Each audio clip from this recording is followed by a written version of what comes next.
Good evening and welcome to Providence Park on a beautiful Saturday evening in May for Portland Timbers 2 Soccer as they play their first match of the season at the home of the first team, looking to continue some good play as of late. I'm Fletcher Johnson, joined alongside by former Portland Timber Willie Anderson. And as we are in the midst of the national anthem, let us go ahead and jump out to break. We will come back and get you set up for Portland Timbers 2 and Real Monarchs here on this Saturday in May next.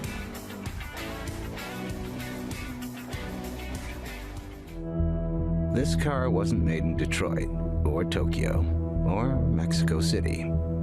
This, the Mini Clubman, was crafted in Oxford, England, a place where mass production isn't all that massive. And each car is engineered, customized, tuned, and crafted one at a time. Introducing the new Mini Clubman, made in Oxford. Mini of Portland, proud sponsor of the Portland Thorns and Timbers 2. We make it fun. We want to be a team that's expansive. We want to be a team that when we play in Mexico, fans want to come watch us play because we're exciting. Because we have a good product on the field.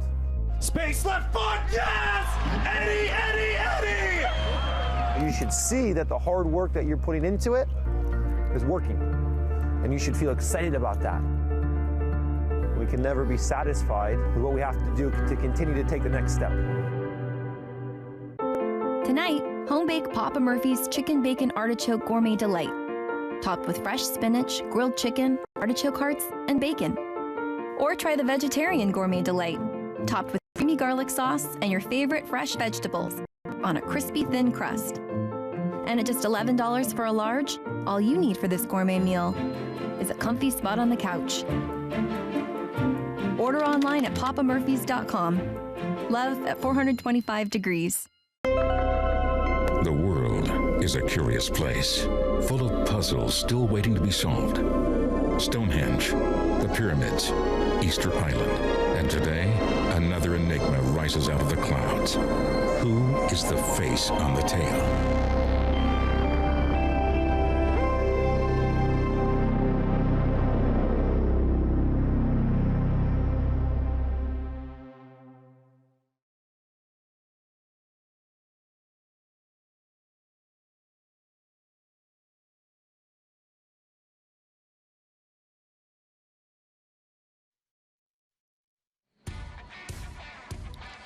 And welcome back to Providence Park. Fletcher Johnson, joined alongside by former Portland Timber Willie Anderson with you. Timbers 2 and Real Monarchs. Let's go ahead and take a look at tonight's starting lineups. And we will start with, of course, the home team, Portland Timbers 2. In the back for Portland, Kendall McIntosh making his start in goal for the third time this season. The four in front of him from left to right.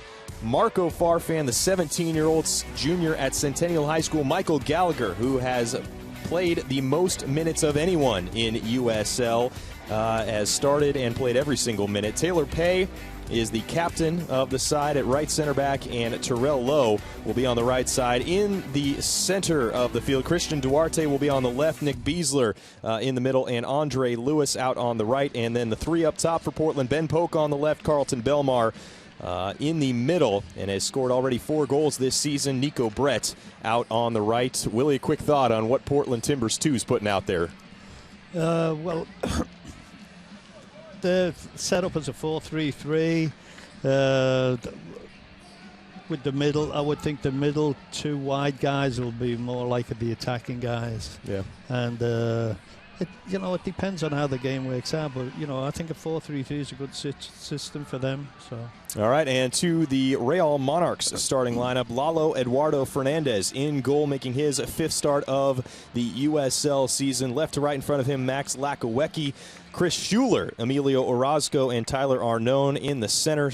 Lennon Celestino, Amas Amancona, Alec Sundley, and then up top, Ricardo Velasco, Maicon Oriana in the middle, and Andrew Brody on the right. We are underway here on this sunny Saturday afternoon into evening at Providence Park. Portland Timbers 2-4-1 so far on the season on 7 points. Real Monarchs 2-2-2 on 8 points. Timbers 2 have played 3 matches already on the road here in quick succession, Willie, playing at home for the first time in 20 days. And always nice for the youngsters to have an opportunity to get back out in front of their home crowd. Yeah, you know, and it's always nice to have a good, successful road trip. There's no fun coming back, 0-3. So, they'll have a good feeling about coming to play today, and they'll feel good about it, and I'm sure they're raring to go. I mean, playing at Providence Park as well, what else could they ask for? Well, and it was a bit of a rough start for Andrew Greger's side to open things up. But really, in those 3 matches, started off the road trip with a loss, but a win and a draw in the most recent 2 as early fouls called on Real Monarchs. And just kind of speaks to, with such a young team, Willie, I mean, this team, Timbers 2, just averaging an age under 22 years old. Those few games now, 7-8 matches into the season, they're starting to find a little bit of a rhythm, I would imagine. Well, with young players, you never know what you're going to get day to day, so... they'll figure it out. They'll work it out. They'll get better as the more games they play. Velasco crosses it in with his right foot. It's knocked away. Timbers 2 picks it up. Polk will drop it back to Farfan, the 17-year-old junior at Centennial High School. And what a great opportunity for an academy kid to get out here and play with Timbers 2. And Farfan has played and started every single match for T2 so far this season. A great opportunity at such a young age to really see what he has, at least at the age of 17. Well, I made my debut when I was 16 for Man United. Cross comes in from RSL and falls at the top of the box, but Timbers 2 momentarily gets it clear.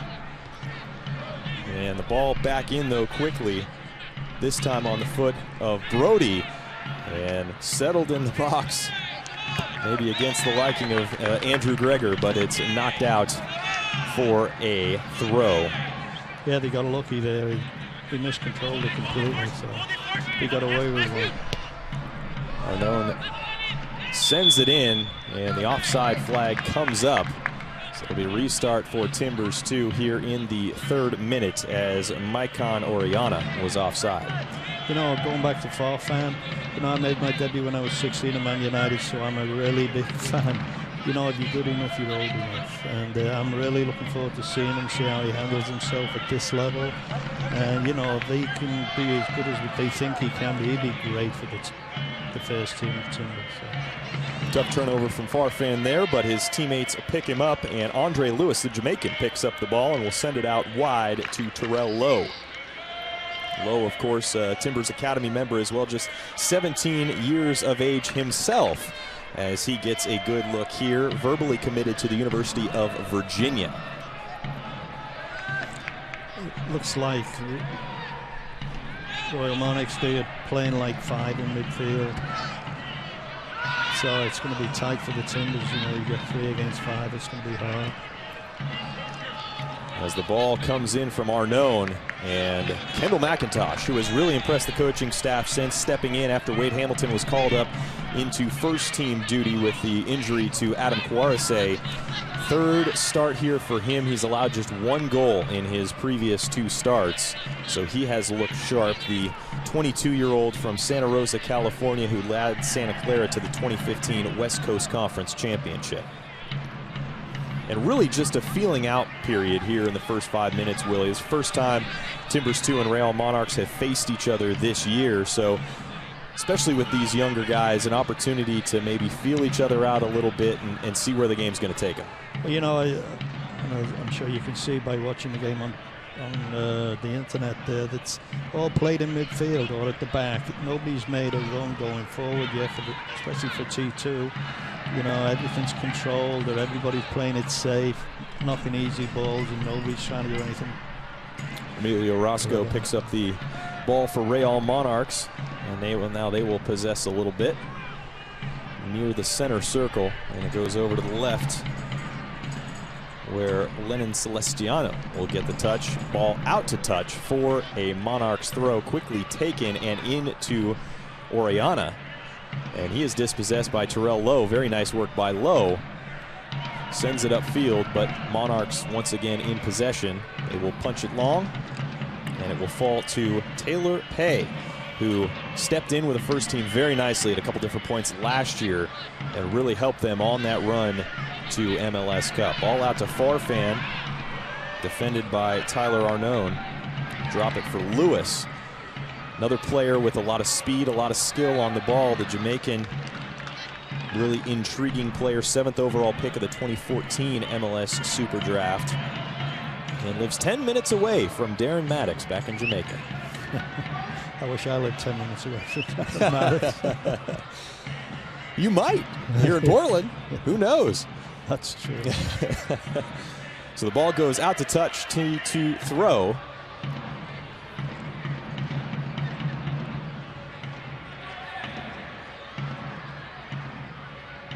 And in the direction of Nico Brett, back out to touch. And we'll do this over again. Christian Duarte in there as well. This ball to Nico Brett, though, is able to keep it in play, drop it back, and the cross comes in. Carlton Belmar in the area, but cleared away by Chris Schuler. Only to about 30 yards away from goal, though, and back in T2 possession. Brett tries to turn his defender, Max Lakuecki, is unable to, and the Monarchs come away with it. To Oriana. Trying to counterattack the Timbers to get numbers back very quickly. Ball knocked out to touch for a Monarchs throw. It's really congested. If you look at the field right now, everybody's stuck within 20 yards of each other, so it's going to be a tough game to start with. Of course, with the weather and the heat, it'll stretch out after the game. Players will get a little bit tired. The game will open up, so. What do you make of certainly kind of what you mentioned with the 5 players in midfield for Monarchs is they now come forward, are known on it. Some nice one-touch passing from Monarchs. Cross comes in straight to Kendall McIntosh, who easily cleans that up. But you mentioned the 5 in midfield for the Monarchs. How does T2 counter that? Well, you know, you've really got to bring another 2 guys in to help you out. You can't just leave them out there stranded 3 against 5. So the Timbers will have to pull their 2 wide midfield players in a bit more. Okay, with a nice long switch to Farfan. Drops it out for Ben Polk, who nutmegs his defender. Cross comes in. I believe it was Lakuecki who tried to knock it out but couldn't get a touch on it. And then it was Nico Brett trying to find Carlton Belmar, but it ends up in the first corner kick of the evening for Timbers 2.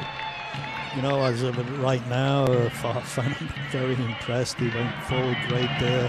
He got in a good position, but you know, he kept his head and he hit it a really, really good ball. So the kid's looking good. One of the things I really like that Andrew Greger told us this week, the first-year head coach of T2, was, you know, he's gotten the look from Marco Farfan a couple times that he wanted to potentially come out, but this is a great learning opportunity. He needs to be able to get through this, as that cross almost finds its way into the goal on its own without any help, as Fernandez pressed into duty for Monarchs to knock it away.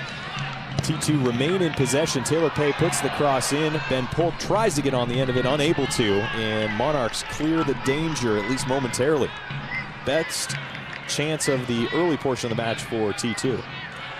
You know, I think Andrew Greger is doing a good thing for Farfan. You know, he's going to play at this level. He's got to get really toughened up. And keeping him in there when he's not feeling the greatest, he's a little bit tired, that'll toughen him up. So T2 in possession along the back line. Michael Gallagher, man, what a force he has been in his first season with T2 this year. Tied for the most minutes played in USL, having played every minute of the season. Spent the last 4 years with the University of Washington, helping them to the NCAA tournament 3 consecutive years, 2012, 2013, and 2014. Such a stabilizing force when you have center backs you can trust and feel like you can rely on, I would imagine, Willie. Oh, it is. I mean, look at the size of him. He's a big, tall guy. I'm sure he's tough as nails, and he's got a confidence about him already, you know, and he's going to be good to watch. I mean, I think, you know, he looks like Butcher a little bit, only a slimmer version and no beard. There you go. 6'2", 170 for Michael Gallagher, the 21-year-old. You know, in that position he's in, size is great. It's a great asset. Carlton Belmar unable to track that ball down at the near corner flag, and it'll be a Monarchs throw-in taken by Tyler Arnone. Tallied 10 goals and 14 assists over a 3-year career at the University of Michigan for Tyler Arnone, and was with the Long Island Rough Riders in the PDL, most recently scoring 9 goals in 33 appearances. You know, I'm a little bit surprised. I thought the game would be a lot more physical, but it's been kind of tame. I think that's the first foul I've seen. Not quite as physical as the first team match earlier today against Vancouver Whitecaps. Timbers suffer a tough 2-1 loss, and T2 will be looking to do better here today against Real Monarchs. But as you mentioned, the Heat could play a really interesting role in this match as Monarchs bring it forward. But, you know, T2 has played in Arizona, has played in some other places that are warm, so maybe this isn't the first time, but it is a little bit different when it's that Portland Heat. Yeah, you know, and some players just don't like playing in the heat, and some doesn't bother them. So, you know, it's a funny thing. I mean, you know, I played in places like Dallas where the humidity's been horrendous, and you run out there and it's really tough to get yourself going because all you're thinking about is the heat. So, I don't know, these guys mentally are going to have to, you know, kick through it and say, hey, it's only 40 degrees out there, I'm fine. One of the most interesting stories you could say on Real Monarchs is Chris Schuler, the 6'4", 185-pound center back, 28-year-old. Spent the last 6 seasons with Real Salt Lake, but in the midst of a couple difficult injuries to overcome, meniscus repair last year, followed by surgery on a fractured foot in July of 2015, he actually is signed with Real Monarchs this year as he tries to work himself back into Major League Soccer conditioning. Played 80 games with RSL over the past 6 seasons, but with the second team, with Monarchs now in USL, as he tries to find his way back. And you know, sometimes those injuries can be pretty devastating, but there's a guy who has a lot of veteran experience in Major League Soccer playing next to now Portland Timbers center back Nat Borchers. You know, it's a test of will, really, and your confidence. I mean, when you get a bad injury and the length of time you're out because you're not part of the team, it's like you don't belong, you know, and it's really hard mentally to fight that. And, you know, if he can fight it and come back, and I wish him all the luck in the world, and I'm just watching him now, he looks pretty good.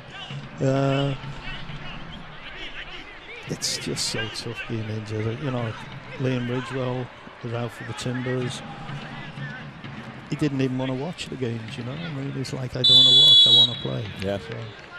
Foul called on T2, and then it'll be a Monarchs restart about 45 yards away from goal. As we remain scoreless, probably the best chance of the match belongs to T2, 9th minute.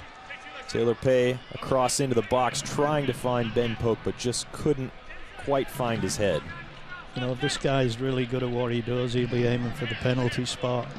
Little bend on it, so his guys can chase it down and get on the end of it. And he's got to put pace on it. No good just lifting it in there. You've got to put pace on it, put a little bit of a bend, and hit the penalty spot. Ricardo Velasco will strike this with his right boot. 5 men in and around the box, comes in, cleared away by Gallagher. But Monarchs remain in possession. They will drop back to Emilio Orozco.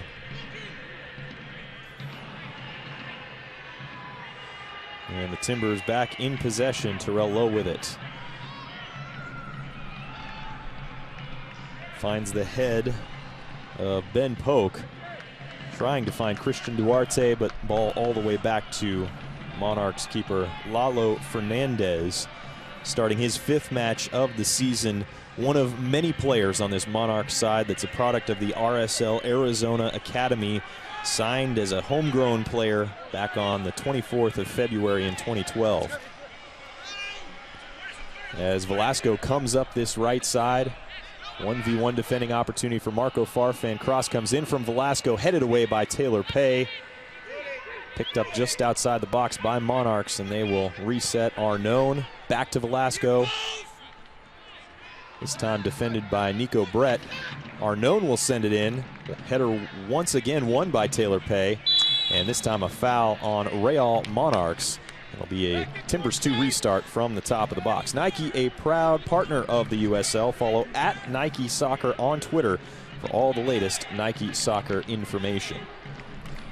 You know, the Real Monarchs are getting some joy down the right-hand side. The T2's left.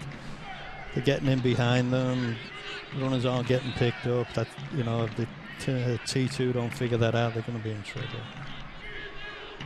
Pay and Gallagher going back and forth in the back here. Taylor Pay, 14 starts for T2 a season ago, and on loan, of course, from Portland Timbers. Lewis drops back to Gallagher, who will go across to Pay. They'll switch the point of attack over to the far side of the field, the sunny side of the field here at Providence Park. Beautiful, beautiful May afternoon in Saturday. Dare I say summer-like, Willie? Hey, isn't it great to be in Portland? Beautiful when the weather's like this. Farfan will take the throw from the near corner flag on the left. In for Lewis. And he will go to Nick Beasler. Carlton Belmar, first real action I feel like he's seen in terms of touches.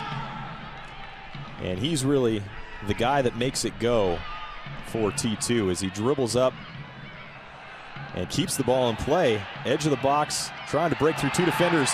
Manages to, finds his teammate, who finds the back of the net. That's Ben Polk, who scores his first goal of 2016, and it puts T2 on top in the 18th minute. And that's what you call being persistent. He never gave up. He got the lucky break about 3 times. He ended up putting in a great pass, and bingo, open goal, picked that out. Beautiful dribbling by Carlton Belmar to break through a couple Monarchs players, find his teammate Ben Polk, as we see, who puts it in the back of the net with his left boot. But my goodness, no quit in Carlton Belmar, Willie. No, he sheer persistent, and Grit got him there. And mind you, he had the know-how to just knock a great ball in for him to score. His second assist for Belmar here in 2016. And T2 out to an early lead here at Providence Park. The first time they're playing at the home of the first team here in 2016. They will do this a couple more times here this year, but nice way to start off the match for T2, as now Real Monarchs will come forward. Ball cleared away by Gallagher. Now a chance to counterattack for Nico Brett and T2. He will settle and drop back to Farfan. Lewis will try and send it long to Brett, but no one home. You know, that goal is against the run of play. You know, Real Monarchs, for me, were on top, making some good crosses. But, you know, that's soccer. I mean, you make one good thing, do a great move, a little bit of class, a little bit of skill. There you go. You know, another one of these great opportunities for Andrew Greger and T2 here early in the season. You get an early lead. Now it's a matter of holding on to it. Against Arizona in their last match, they scored the fastest goal in T2 history. Victor Arboleda, who is not available today after being injured in that match, scored the fastest goal 41 seconds into the match. And T2 held on to that lead for the better part of 80 minutes before giving up the equalizing goal. So another opportunity to hang on to an early lead here, Willie. Yeah, you know, it's really a bad time to score when you score that fast, because it gives the other team the whole game to come back. You know, it's better to score in the 89th minute. But, you know, this is a good test for them. You've got to play smart, you know, hold on to it, figure out how to do that, and hopefully get another one. Yeah, and maybe it's a mistake to say hang on to it, you know, like I had referred to it as. It's an opportunity to still go out and attack and try and add more on top of it is probably what Andrew Greger's thinking. Yeah, you know, I think at this level, you get out and you try and score every chance you get. I mean, you know, these guys out there, they're trying to impress. You know, they want to be in the first team squad. They want to be superstars. They want to be playing every week, have their name in the paper, be on TV. You know, sitting on a 1-0 lead ain't going to do it. Yeah, I mean, you certainly keep in mind as well that these matches for Timbers 2 are an opportunity for, as you mentioned, these players to showcase. So, as I was referring to Marco Farfan earlier, coaches want to see him in a position where maybe he is mentally fatigued or physically fatigued, to see how he handles that type of pressure. Well, it is, you know, I mean, playing games isn't all about ability. It's about heart and gritting things out when they're not going great. You can be having a bad game, and I'm sure that Andrew would keep him in just to see what his character's like. As Gallagher once again steps in the way, this time stealing the ball from Maicon Orellana. And now Andre Lewis with it in the center circle. Lewis goes down and foul called, much to the dismay of Lenin Celestiano, the 23-year-old Brazilian, who's saying, I got all ball. I love it, you know. Every time people tackle somebody, they've never fouled them. I was going for the ball, ref. Look, I got it. You never fouled anybody, right? No, I was a coward. It was like, no, thank you. Oh, Farfan with it now. We'll go back to Gallagher.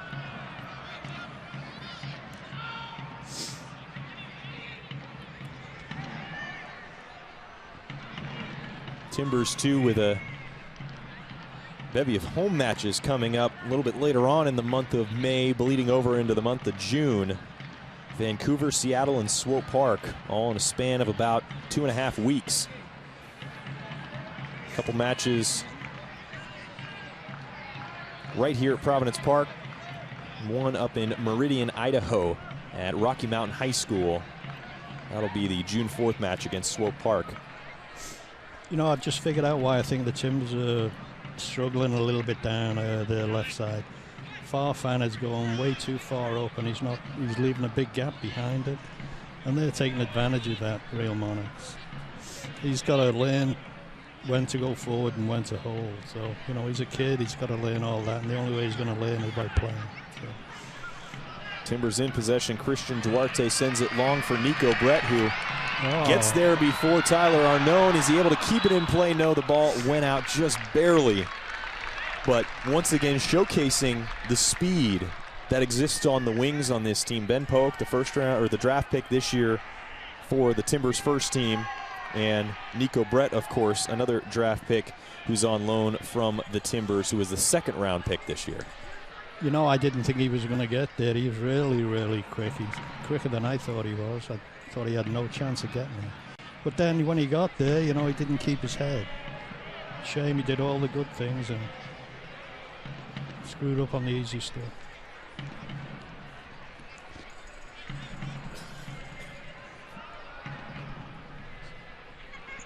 Monarchs having a bit of trouble connecting passes here over the last 5 minutes, but do manage to get into the attacking third. They will drop it into the box. Cross deflected by Pay. And the ball will roll out to touch. And no, instead a foul will be called after Terrell Lowe tried to keep the ball in play, but ended up taking out the man in the process. You know, I can see Real Monarchs scoring. I mean, they're making too many chances.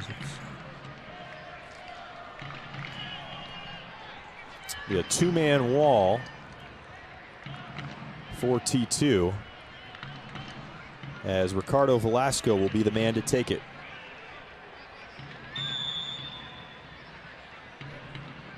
Five-man in the box, floated cross to the back post, comes in. Can Monarchs keep it in play? No, it was Lenin Celestiano who was trying to keep it in play, but he's unable to, and it'll be a goal kick. T2, Kendall McIntosh will take it. So 25th minute and the 18th minute Ben Polk goal has the Timbers 2 in front right now. Yeah, it's you know, they're looking pretty solid. I still think they're giving too many chances away at the back. I can see the Real Monarchs scoring. I think the Timbers are going to need 2 or 3 to win this today. Vilmar's header out of play, and Monarchs back in possession. Emilio Orozco goes back and forth with Tyler Arnone, the right back. You really look at the average age that we mentioned earlier, just under 22 years old for T2, and it was one of the things with Real Monarchs last year is they were the youngest team in the league and they finished last, but it seemed like the majority of coaches you would talk to at the USL level would say that they were always impressed by the way Monarchs played and what they were trying to do despite finishing in last place. And Velasco earns a corner kick here. A little bit more age and experience now on this Real Monarchs team, but certainly when you look at the parent franchises of both of these clubs, very well respected in the league, so not necessarily a surprise that you see the talent, quality, and even some of the youth that you do on these two rosters. As the cross will come in, headed up in the air by Lennon Celestiano, out of play for the goal kick.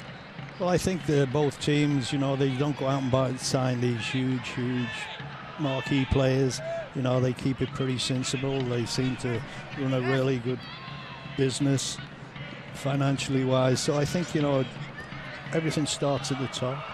So I think, you know, they look at young kids, their youth programs, their academies. They look at them as, you know, ways of bringing up players, and I think both teams do a good job at that.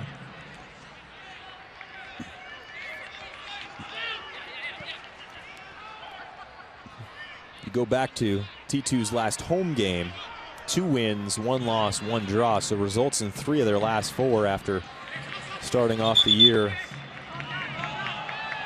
unlike they would have wanted. Some debate as to who this ball went out off of, and this near line judge said it went off of T2. Andrew Gregor not happy with the call, but Real Monarchs in possession. I'll agree with Andrew there. I thought it was a timber ball, but hey, I'm not the ref. If only, right? God, no, thank you. Andrew Brody attacking forward. Nice work there by Andre Lewis to cut that out, and instead of giving up a corner kick, only giving up a throw. He's been called up to the Jamaican national team, has Lewis. No caps for him as of yet.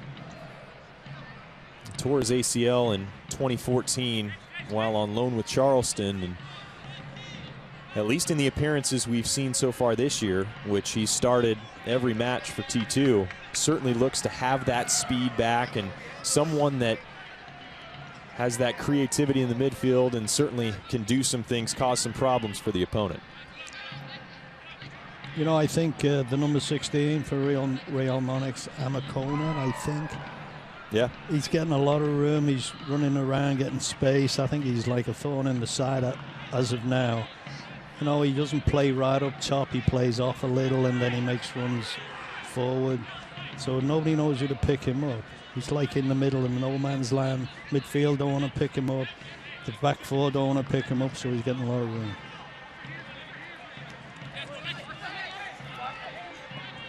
Long throw in the direction of Oriana. Pay comes over to clear it out to touch. Brody will come over to throw it in. Back in the possession of Brody. Back to Arnone. Brody with a chance to cross. Farfan comes out to defend. These are the moments you really like to see how the 17-year-old responds and reacts, and did a pretty good job overall there. He did. I mean, you know, he'll get better with experience, but he's, you know, for me, he's not out of his depth at all. He's, you know, he's like part of it. You know, if I didn't know he was 17, I'd never guess. You know? He's gone the full 90 in 5 of the last 6 matches, so certainly at a point where probably going the full 90 not as hard as maybe it was a little bit earlier in the season with some of these older, bigger players. You know what would be great is that they give him a run out in the first team. I mean, you know, the left back spot is kind of up for grabs a little, but I would love that. I'm sure his parents would too. Certainly. Local kid, Centennial High School is where he goes to school from Portland, member of course, the Timbers Academy. You're playing with T2.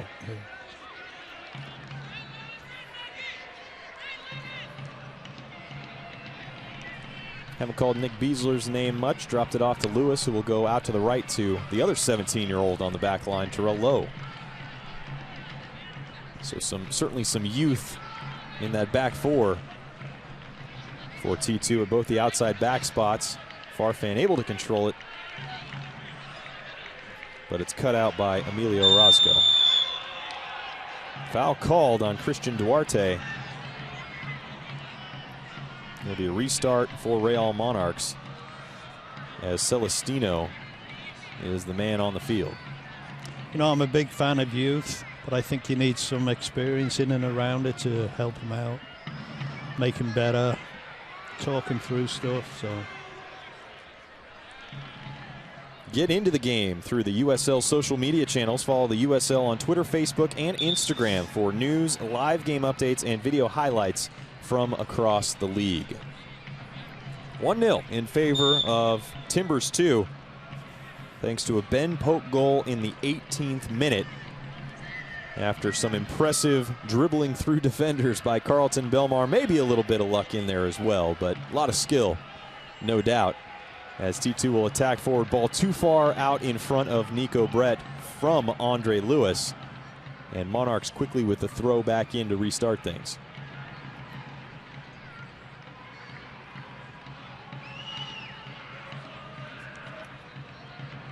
So as we've progressed through the first half hour of this match, Willie, what's really stuck out to you from T2 and what they've been able to do, not only in getting the lead, but at least to this point maintaining it?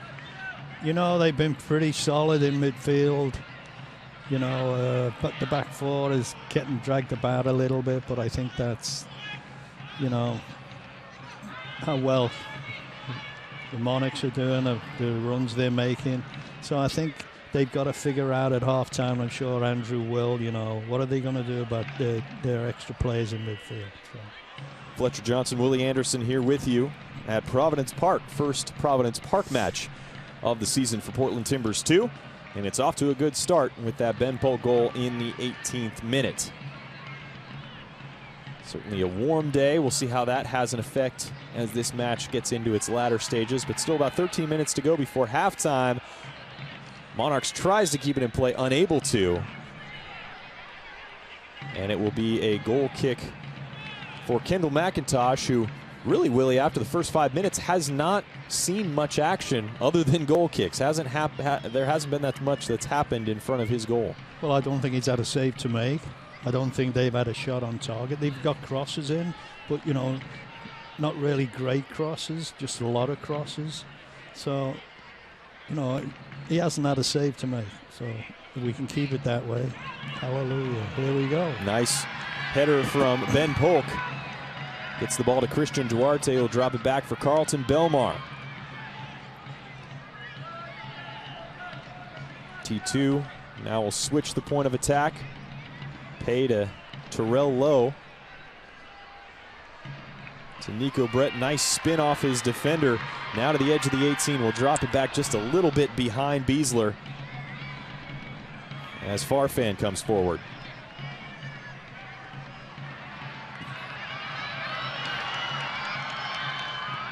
Farfan crosses it, headed away by Orozco, but only to Gallagher.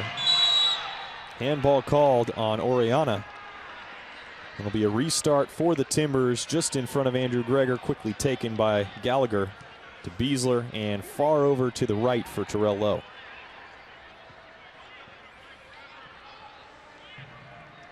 So Timbers 2 playing a bit of possession here. Maybe slow the match down a little bit, but it really seems like since they scored that goal, they've had a good run of play here.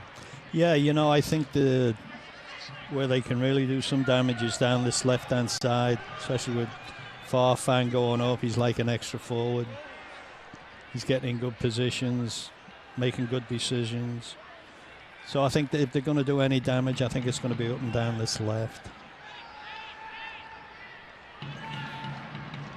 Lewis to Lowe. We'll go back to Lewis.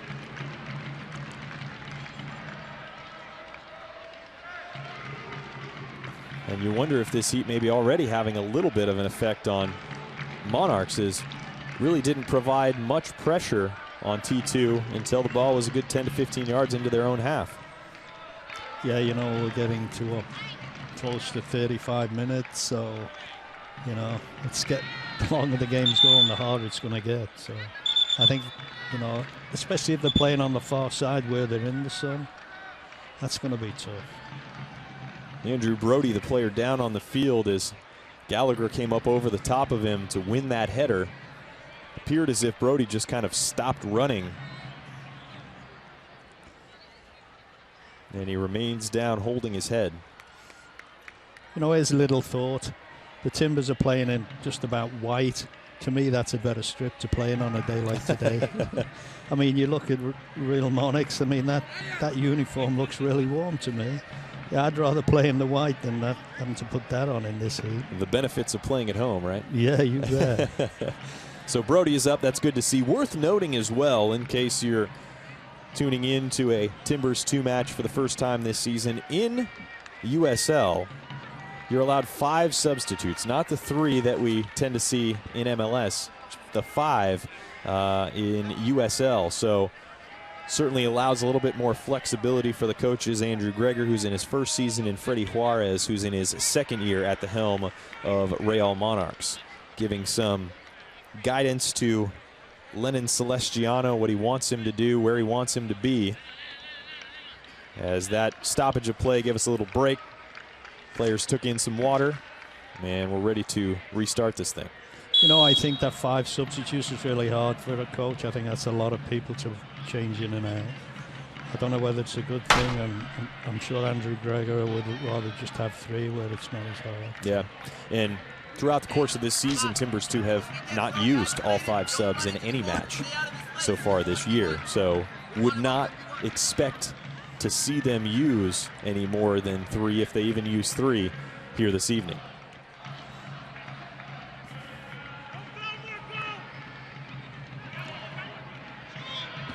That's Oriana dribbling across the top of the box. Loses possession, and it's Nico Brett that clears it out.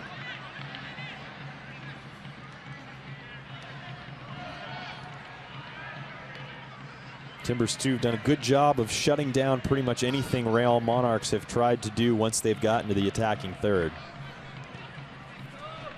Long cross does find his man out there, Velasco, who takes a shot. Great save by Kendall McIntosh. Another save. I don't think that was going on frame, but McIntosh wasn't going to take any chances. First time he's really been challenged here this afternoon. Comes in the 38th minute.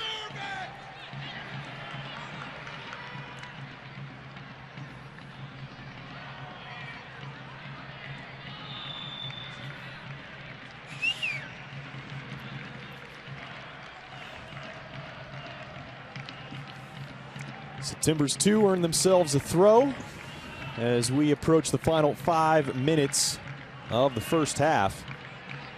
Excuse me, it was a foul, so Timbers will get the restart.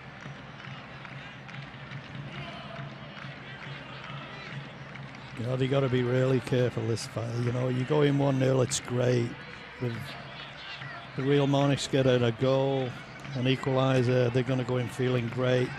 You go in 1-0 down, you don't feel so great. So it's really important 5 minutes for the T2.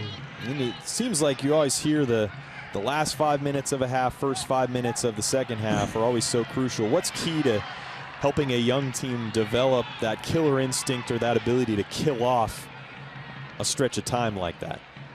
And we'll get your thoughts on that in a moment as Nico Brett tries to shoot from just outside the 18, ball cleared away by the Monarchs. I think they just got to play smart, and when you're young, a young kid, you don't know what smart is, you know. So there's times when you're looking for things that shouldn't be on, that you should pull back from and just play safe and keep the possession. But, you know, these are kids, and they just don't see that. They just want to give me the ball and let me get at it. So, which is a good thing, because that's how they're going to learn. But Schuler to Castellano. Back to Orozco.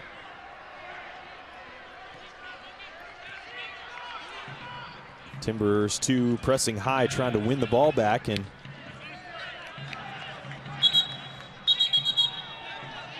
Gallagher knocks it out of play, but our center official says it was deflected, so T2 earned themselves a throw right near midfield, and Farfan will come up to take it. Nike, a proud partner of the USL. Follow at Nike Soccer on Twitter for all the latest Nike Soccer information.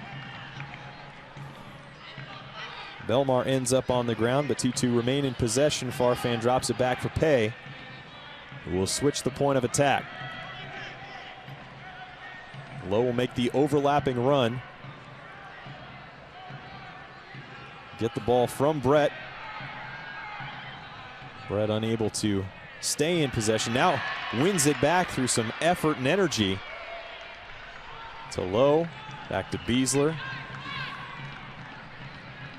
Like to see moments like that where able to win the ball back maybe after you gave it away. Yeah, you know, grim determination can get you anything you want, and he had plenty of that then. Lakawecki knocks it out of play. Stoppage in play as there's something on the field. Oh, it looks like the shoe of Ricardo Velasco. Well, you better get that back on. Yeah, a little too warm on the field to be rolling without a boot. That turf can get mighty warm, definitely in the 80s today here in Portland, so that means the turf's about probably 90, 95 degrees at least.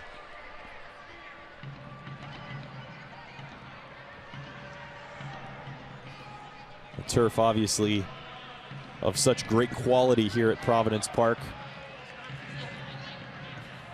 And T2 partially playing here today because every year at this time, Merlot Field, the home of T2, also the home of the University of Portland Pilots, gets resodded. So play a few matches here over the course of this month as Belmar is taken down hard by Schuler and earns the foul.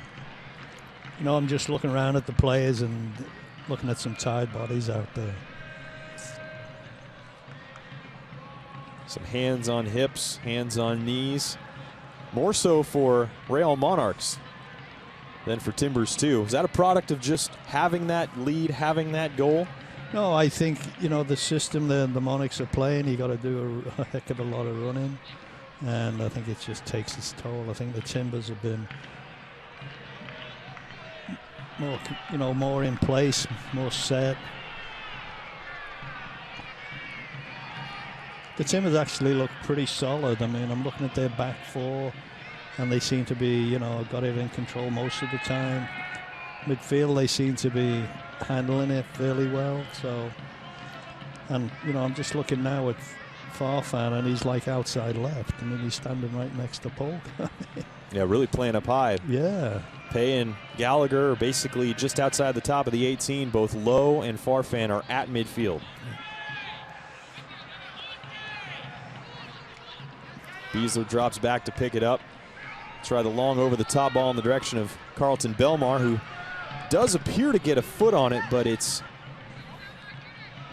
won away by Schuler. Duarte tries to battle Schuler, but the MLS veteran who signed with Real Monarchs for this season ends up knocking it forward out of play for a T2 throw.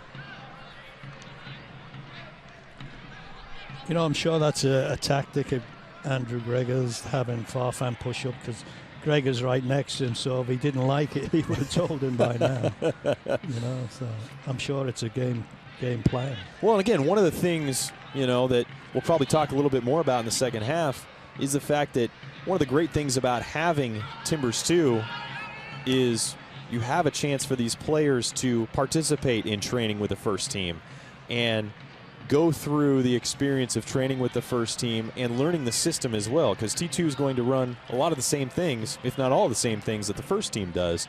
So we're so used to seeing those outside backs with the Timbers first team play up so high, and we're seeing the same thing here with T2 today. No, I totally agree. You know, I remember when I got in the first team squad, you learn so much from just being around the guys, you know.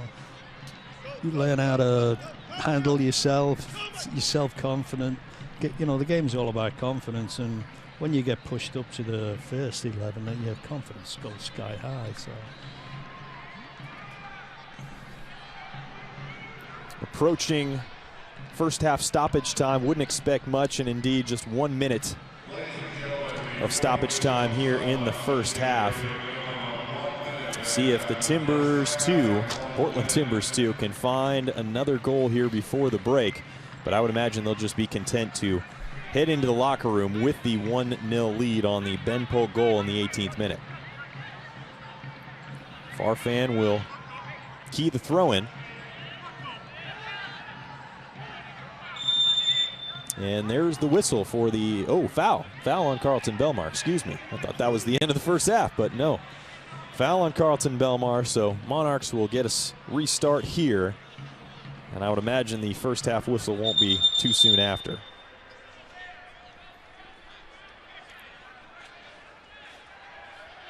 Orozco will take it.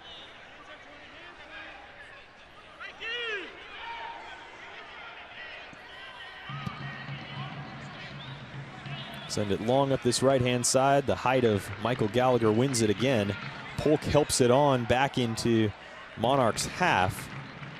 That's where they pick it up and will now attack forward. One last gasp here in this first half for Monarchs to potentially find an equalizer. Ball into the middle for Sundley. And that is indeed the end of the first half. Well, Ben Polk, his first goal of the 2016 season, has put the Portland Timbers 2 in front here at Providence Park. 45 minutes in the books. Halftime show coming up next here on Timbers.com and the USL stream.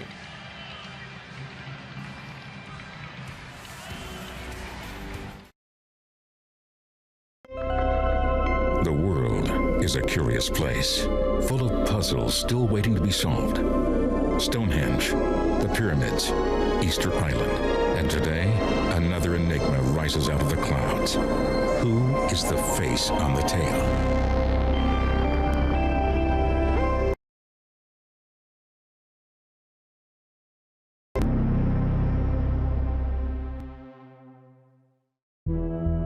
This car wasn't made in Detroit, or Tokyo, or Mexico City.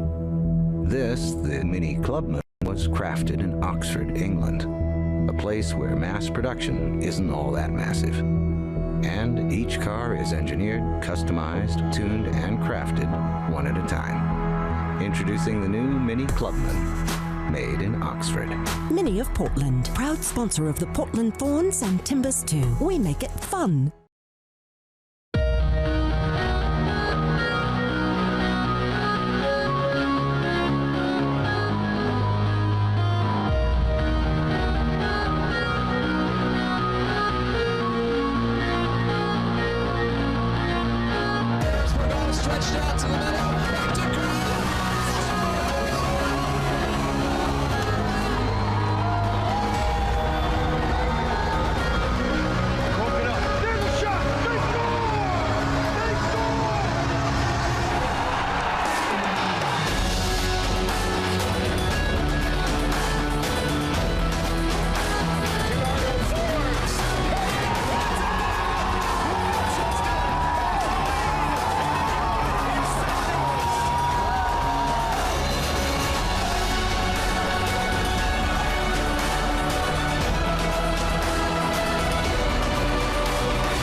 Halftime at Providence Park. Timbers 2 on top of Real Monarchs 1-0. Fletcher Johnson back with you. Well, Wade Hamilton in Vancouver right now. He backed up Jake Gleason in the Timbers' tough 2-1 loss against the Whitecaps up at BC Place earlier today, but he played the first 5 matches of the season with T2 and is a good example of how T2 can benefit the first team. Our own Jake Ziven recently chatted with the goalkeeper to get to know him a bit better.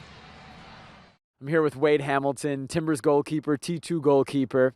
And Wade, I want to start our conversation with taking you back to draft day when you were picked by the Timbers in the 3rd round. I'm told that you found out on Twitter. Take me through that day. How'd you find out, and what was your reaction when you found out you were coming to the Rose City? Well, I knew it was a conference call, so I just was watching the list to see, and they were going down, you know, it's supposed to be like a big burst of names, and before that burst even happened, I got a message on my phone from Twitter saying, "Welcome to Rose City."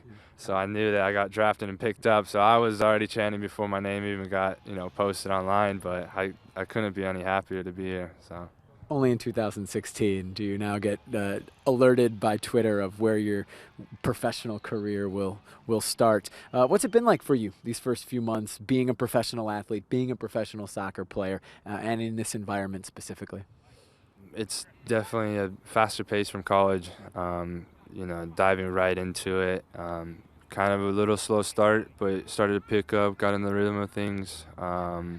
You know, being with the first team and T2 training, it's all good to get as much touches on the ball, especially this early on, and being a young goalkeeper out here. So far, it's been great, and just keeping my head down to work. So. You mentioned first team and T2 training. Often you'll do double days, essentially, and what is that like? Is that exhausting? How's your body feel going from training with the first team and then hopping over to T2 training when that's done? In the beginning, it was a bit more difficult because T2 would train actually after, so it'd be like a true 2 sessions. Now they kind of interlap, so we'll go, you know, in the morning a little bit earlier, and then depending on game days and if you're tapering off and stuff, just stick with T2 before a game. But yeah, it's definitely leveled out since that overlap of training. You get to train with Adam Kawarase, with Jake Gleason on a regular basis with the first team. Have you learned from those 2 guys? What's your experience been like with them? I've actually learned a lot. They're very helping. You know, both very good goalkeepers, and they've helped me with just little tips, little things to improve my game. You know, we talk, you know, after a set or something, and they give me tips on maybe what I could do better, how to handle different situations. So they're obviously it's a big competition, and we're competing against each other, but we're you know, best friends, you know, on and off the pitch. Then in T2 training, Kendall McIntosh, you're competing with, you're training with, and he's a guy that you go very far back with to your youth days in California. What's your relationship like with Kendall, and what is it like to be teammates with a guy that you competed against since you were young? It's been great, honestly. We started off at, you know, Cal South when I was very, very young. I was Cal South, he was Cal North. And then we got into the national team, competing against each other, even college, Santa Clara versus Cal Poly. You know, we would play then. And now we're back on the same team, you know, competing. But that hasn't, you know, had anything with our relationship. We keep a good relationship, and we keep, you know, things on the pitch and off the pitch and stuff. So we're very good friends.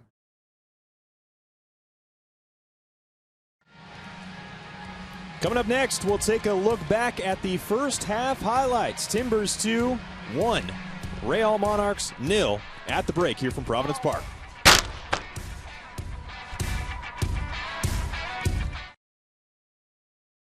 There's do-it-yourself health, and then there's times when you need more. Introducing Providence Express Care. Get a same-day visit for the things you just can't treat at home. The sore throat that won't quit, that soccer sprain, the stomach ache that no pink drink can settle. We're here for you 7 days a week with extended hours to suit your life.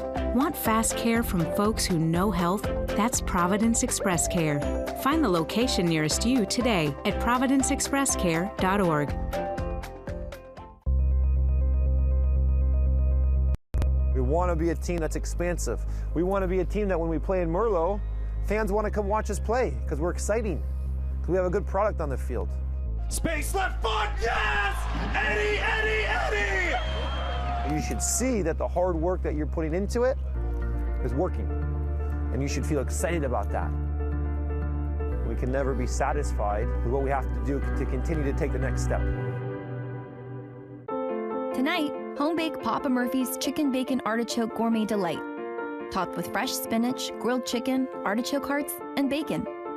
Or try the Vegetarian Gourmet Delight, topped with creamy garlic sauce and your favorite fresh vegetables on a crispy, thin crust. And at just $11 for a large, all you need for this gourmet meal is a comfy spot on the couch. Order online at papamurphys.com. Love at 425 degrees. This car wasn't made in Detroit, or Tokyo, or Mexico City. This, the Mini Clubman, was crafted in Oxford, England, a place where mass production isn't all that massive. And each car is engineered, customized, tuned, and crafted one at a time. Introducing the new Mini Clubman, made in Oxford. Mini of Portland, proud sponsor of the Portland Thorns and Timbers too. We make it fun. There's do-it-yourself health, and then there's times when you need more. Introducing Providence Express Care. Get a same-day visit for the things you just can't treat at home. The sore throat that won't quit, that soccer sprain, the stomach ache that no pink drink can settle. We're here for you 7 days a week with extended hours to suit your life. Want fast care from folks who know health? That's Providence Express Care. Find the location nearest you today at providenceexpresscare.org.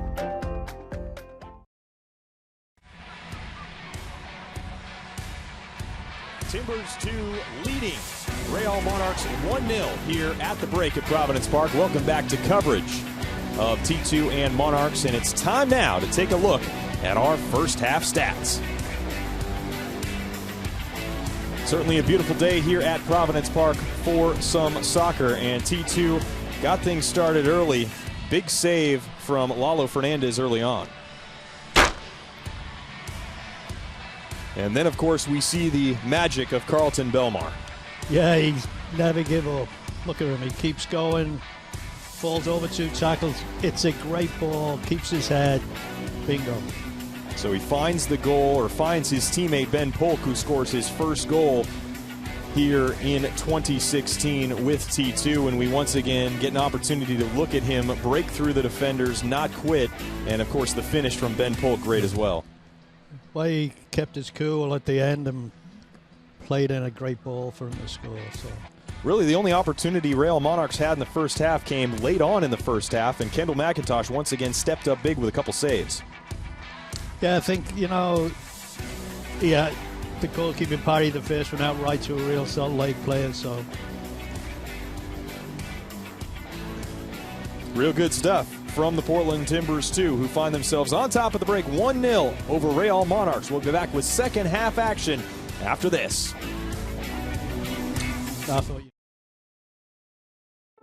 Tonight, home-baked Papa Murphy's Chicken Bacon Artichoke Gourmet Delight, topped with fresh spinach, grilled chicken, artichoke hearts, and bacon. Or try the Vegetarian Gourmet Delight, topped with creamy garlic sauce and your favorite fresh vegetables on a crispy, thin crust. And at just $11 for a large, all you need for this gourmet meal is a comfy spot on the couch. Order online at papamurphys.com. Love at 425 degrees.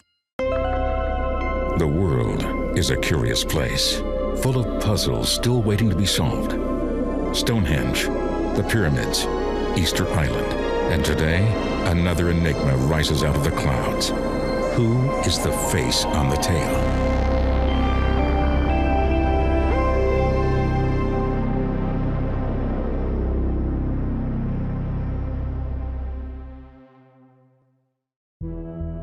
This car wasn't made in Detroit, or Tokyo, or Mexico City.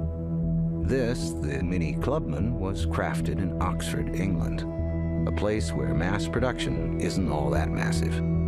And each car is engineered, customized, tuned, and crafted one at a time. Introducing the new Mini Clubman, made in Oxford. Mini of Portland, proud sponsor of the Portland Thorns and Timbers too. We make it fun. There's do-it-yourself health, and then there's times when you need more. Introducing Providence Express Care. Get a same-day visit for the things you just can't treat at home. The sore throat that won't quit, that soccer sprain, the stomach ache that no pink drink can settle. We're here for you 7 days a week with extended hours to suit your life. Want fast care from folks who know health? That's Providence Express Care. Find the location nearest you today at providenceexpresscare.org. Tonight, home-baked Papa Murphy's Chicken Bacon Artichoke Gourmet Delight, topped with fresh spinach, grilled chicken, artichoke hearts, and bacon. Or try the Vegetarian Gourmet Delight, topped with creamy garlic sauce and your favorite fresh vegetables on a crispy thin crust. And at just $11 for a large, all you need for this gourmet meal is a comfy spot on the couch. Order online at papamurphys.com. Love at 425 degrees. Second half moments away here at Providence Park. T2 on top of Real Monarchs 1-0 here at the break. Fletcher Johnson, Willie Anderson here with you this evening, and very pleased to be joining you. Willie, Timbers 2 lead at the break, I should say. What were your thoughts on the first half? You know, I think it's a pretty even game. The Timbers got the T2 got the breakthrough. You know, Real Monarchs are getting some crosses into the box, but they're not killer crosses. They're up and unders, and I don't think they're causing a lot of problems. So I think it's a really even game. And, you know, I was thinking the Timbers need 2 or 3. Maybe the one will do it. And as we move into the second half, which is about 20 seconds away here, what are you looking for from the Timbers to either continue or maybe adjust to make sure that they stay strong and don't give up a goal, maybe go find another one? Well, I think, you know, if they stay pretty much the way they are, they're going to be okay. They could pull somebody back into midfield to put more bodies there. But, you know, they've got to generate a little bit more up front. I mean, get some shots on goal. You know, 1-0 is a really tough score to stay with. So, you know, 2-0 is way better. Trying to see what substitutions have been made at the break. I know one has been made. Looks like 2 have been made, at least for Real Monarchs. We should get those on the board here either as soon as the second half kicks or maybe even a moment or two before. It looks like we will get them before. So Fanuel Cavita has come on for Chris Schuler. And Cavita will play in that left center back spot that Chris Schuler was occupying in the first 45 minutes. So that's the lone substitution, and we, of course, are underway here. T2 Real Monarchs second half. Timbers 2 leading 1-0 on a Ben Polk goal in the 18th minute.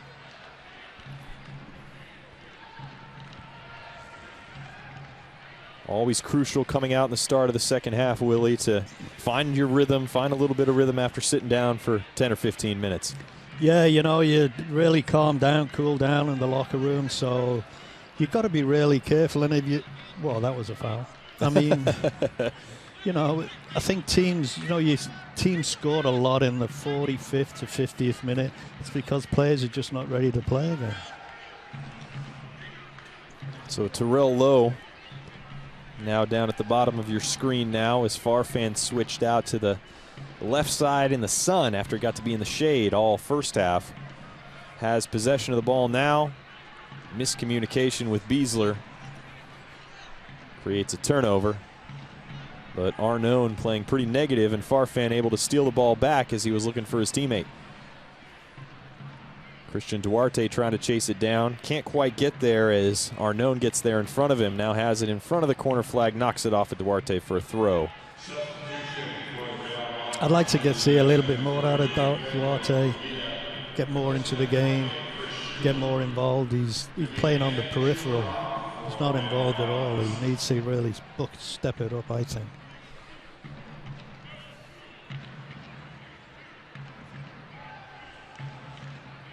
Beasler wins the header, but it falls to Monarchs, who turn it over to Nico Brett, 30 yards away and attacking.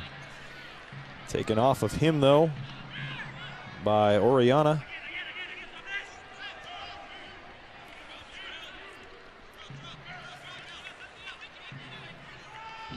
Oriana, another interesting story, has played in Denmark, Sweden, and El Salvador after starting with the RSL Arizona Academy. And now Ricardo Velasco, the lone player for Monarchs to have a shot on goal, nutmegs Andre Lewis, maintains possession and is fouled. About 25 yards away from goal. Dangerous opportunity here for Real Monarchs. Taylor Pay, the one committing the foul. Yeah, Pay got caught out. He lost the ball, got the wrong side of the number 10, and he was struggling ever, trying to pick him up, catch him up, and ended up running right over him. So this is a really good chance for Real Monarchs if they have somebody who can really move the ball about. So Pei picks up the yellow card. First yellow card of the match. As we see the replay. Yeah, it was a foul. You can't argue too much with that. Even Pei didn't argue with it. He's just thinking, oh my God, what did I do? So a dangerous restart here for Real Monarchs. Opportunity to try and level the score. I'm looking at that wall, and that looks like 15 yards away. I don't know who counted that out. Celestino and Velasco standing over it. And Alex Sundley is the man standing in front of the ball. Velasco will strike it. Saved by McIntosh. Great save by Kendall McIntosh. As Monarchs earns the throw, but in the 49th minute, a huge save, the second of the match for Kendall McIntosh.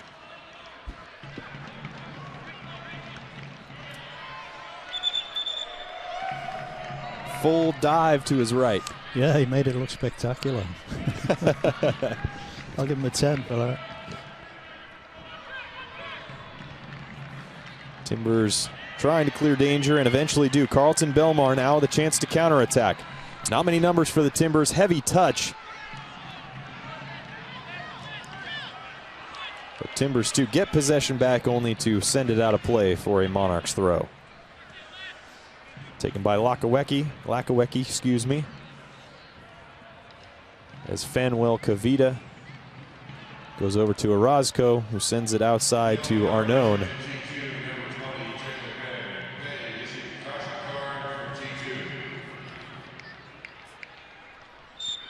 Foul on Monarchs this time. Belmar takes the foul. It's on Orozco, and T2 will restart. The T2 have got to kind of calm down. They've come out so excited.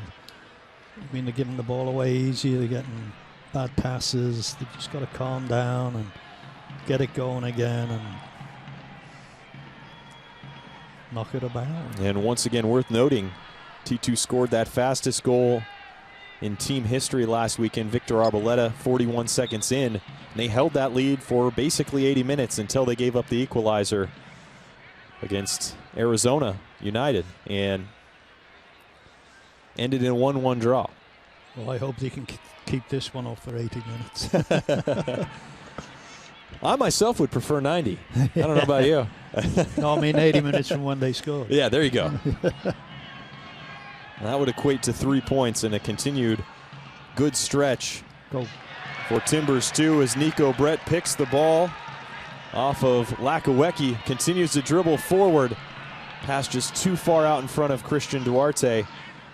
And really, Willie, that was another thing that Andrew Greger told us this week. One of the focus points here over the last week or so has been managing moments and making sure that when you get a moment to either score a goal or prevent one, you take advantage of that opportunity and you are prepared for it. Well, he definitely wasn't prepared for that moment. He knocked it too far ahead, give it away. They had a good chance of being 3-on-2, and it was just bad play on his part. There's not going to be very many moments in this game, so you've got to take them if you get them.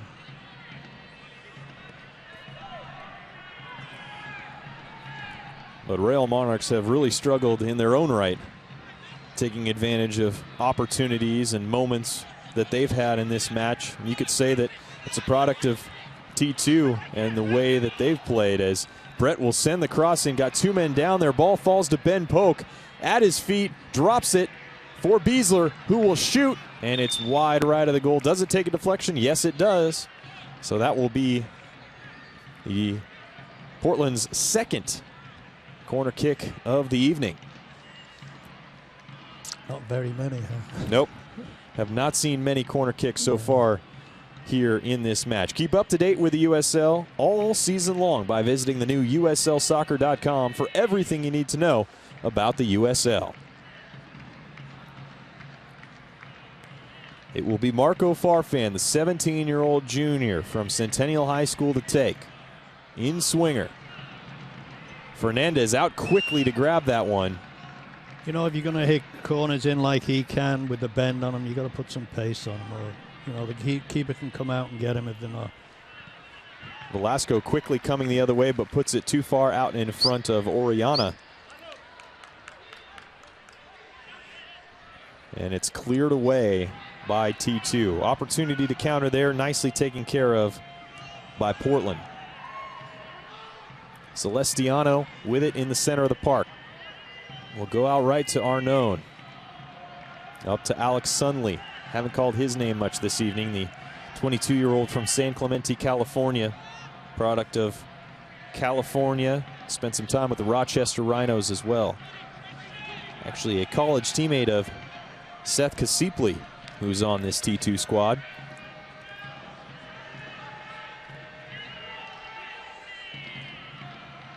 Kavita goes long and is able to find his target, Lakawecki.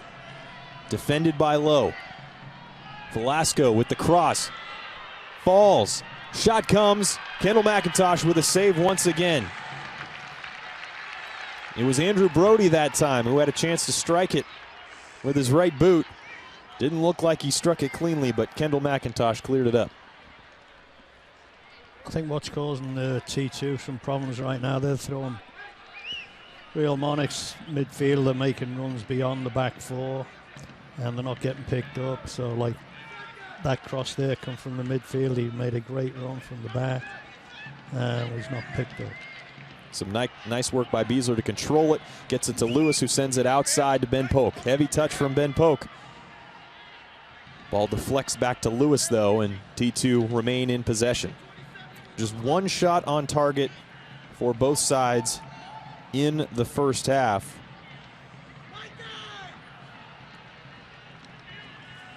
You know, the game's kind of dying off a little here. It needs a spark. It needs somebody to do something. Christian Duarte on the run into the box, but Fernandez quickly off his line to pick it up.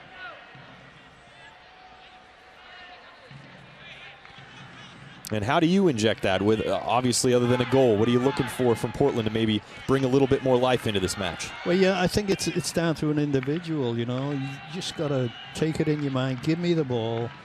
I'll figure something out. And when you get it, you go at people. You be aggressive. And you make things happen. I mean, you can't just sit around and hopefully somebody else is going to do it for you, you know. And that's what it seems like to me now. They're just all sitting around waiting for somebody to do something. Appears that Ben Polk and Tyler Arnone knocked heads there. And as is the case, head referee blows the whistle and we'll get the trainers quickly out just to make sure everything's okay. Becomes such a focus point, and rightly so, to make sure that the players in those type of situations where they bang heads or any sort of head injury, make sure that both players are okay. No, I totally agree, and it shouldn't be the coach making that decision. It should be the doctor of the team. You know, the coach is a coach. Hey, get out there, you'll be all right. You know? Rub some dirt on it, right? Yeah, go on. Throw some water over you, you'll be great. So I definitely think, you know, the doctor's the guy who should handle that. Take us back to your career when you were in these type of situations, opportunity to impress the coaching staff, get some run out there, trying to make it up to the first team. What's going through these players' minds throughout a season, throughout a game, you know, as they try and continue to improve and grow in their soccer careers? Well, you know, the ones who are going to make it and going to get in the first team are the ones who have a lot of self-confidence, and at every game they don't care.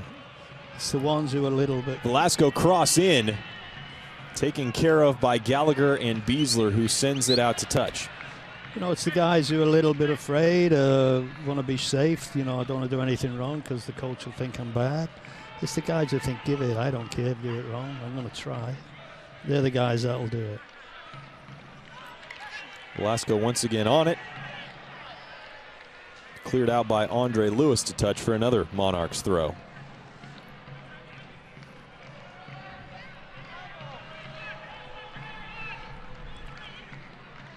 Knocked out of play once again by T2.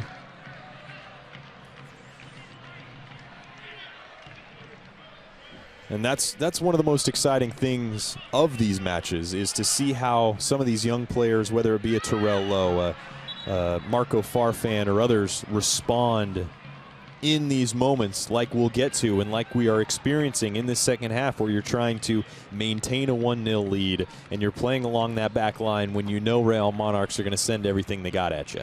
No, I totally agree. When I came here today, I kind of figured it was going to be a tough grind.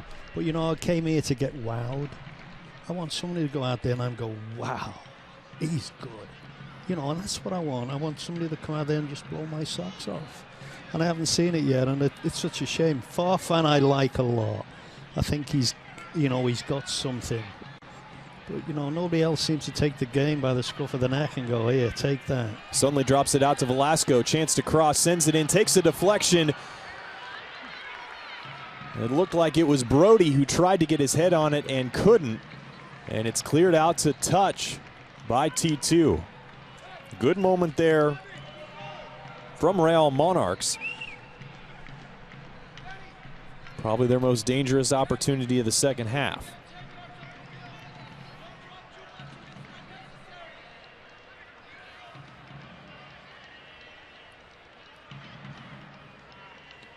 Celestino earns himself a throw-in. I think the Monarchs are just coming more and more into the game as we go on here. I don't know what T2 are getting tired or what, but you know, it's all Monarchs right now. Looks like some substitutes are readying for Andrew Gregor's side, as it does certainly seem like we've seen Real Monarchs have more of the possession and a lot of the action happening, Willie, to our left in front of Kendall McIntosh's goal. Oh, it's, you know what it is? It's players not chasing back. The T2 midfield not getting back when players, you know, make runs from the back. So, and I think that's, you know, partly I'm tired. I don't want to do it mentally. I'm tired. Gallagher clears that cross away, but straight back where it came from Brody, and it'll be the second corner kick of the night for Real Monarchs. You know, I know Andrew Gregor doesn't like making a lot of changes, but, you know, I'm looking at the game and I think maybe this would be a good time to do it, try and freshen up some people and get some tired legs out of there. So, but hey, he's the coach and I'm just sitting up here. Well, the cross will come in from the far side. Outswinger, head on it, but saved directly at Kendall McIntosh. It was Orozco who was able to get his hand on it, the center back. And Kendall McIntosh forced into his third save of the evening. That one, Willie, though, pretty easy. Yeah, it was right at him. You know, if he wouldn't have saved that, I would have dragged him off. And it looks like we will indeed see the first substitute for T2, but before that, it will be the second substitute of the night for Real Monarchs, and it will be Riley McGovern, making his 6th appearance this year, on for Max Lakowecki. The T2 substitution, Christian Duarte off for Viljan Bijev. So, know you'd wanted to see more from Christian Duarte here in his appearance tonight, but what did you see from Duarte in the time that he was out there this evening? You know, I didn't see a lot, so it'd be really hard for me to judge him. You know, I just didn't think he was ever in the game. He was on the peripheral side of it all the time, and, you know, he looked a little bit tired at the end, so I think it was a good move. I would have done that. So let's see it, you know, if it really helps. Well, Bijev gets into the game immediately, commits a foul, making his 7th appearance this season. Spent last season in the first league in Bulgaria with Kimo Moore playing 15 games, scoring 4 goals. Really interesting story on him. Was signed by Liverpool. 2011, was there till 2014. But July of 2011, graduated high school, went on trial with Liverpool, played with the U18, scored 5 goals in 2 matches, and was signed by Liverpool. Did not actually end up appearing with the first team. Was sent on loan to Germany and Norway, and is now here with T2. Well, you know, he must have a really good head for the game. I mean, you don't go to Liverpool for as long as he was and not learn something. Carlton Belmar trying to chase it down and does indeed win the ball. Fanuel Kavita defending. He'll drop it off to Lewis. Lewis surveying his options, will go back for Beasler, who goes square to Lowe. Lowe will send it in for Lewis. Knocked away by Orozco. Briefly cleared away by McGovern, who gets into the match. Foul called. Andrew Greger wanted to see that foul called, and it was indeed called. Terrell Lowe, the player who was fouled by Amos Amankona. I think he was late coming in. I don't think he meant it. He just a little bit late. No card given. Got a stern talking to, but will manage to escape without a yellow card. Amankona, another guy who maybe expected to see a little bit more out of tonight, but haven't called his name that much for Real Monarchs. I think the Timbers up top haven't done a lot all game. I mean. Pay with the restart. Turned over.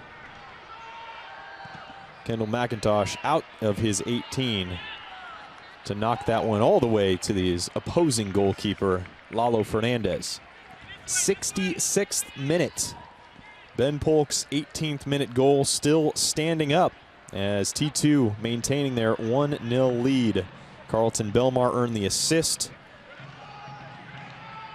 which was his second assist of the 2016 campaign. But you're right, it has kind of been a stop-start, very disjointed game at times, but it seems like Real Monarchs have gained some control here as of late, trying to find that equalizer, Willie. No, I totally agree.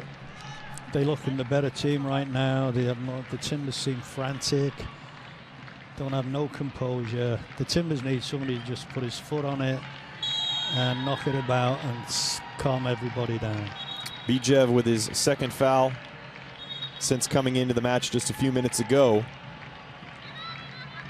And he will get a talking to by the center official. Looks like he took down Alex Sundley, and he's issued a yellow card. So bad timing. After the bad tackle down here, the referee must have felt guilty. Bijev earns Portland's second yellow card of the evening. Taylor Pay owns the other one. It'll be a restart. 10 yards inside T2's half. Will be taken by Sundley. 7 men in and around the box for Monarchs. Cross comes in, headed up in the air by Bijev. And T2 with a chance to attack the other direction. Lowe loses out, but manages to help his team win the ball back. Bijev with it attacking into the 18. No numbers, drops it back to Lowe. Lowe will send it to Belmar. Belmar taken down, and a foul will be called. And very unhappy about that call is Lennon Celestiano, who will get Real Monarchs' first yellow card of the evening in the 68th minute. I'll agree with that call. As we see, trying to spin it away from the defender. but does appear to clip Belmar. And Belmar has remained down.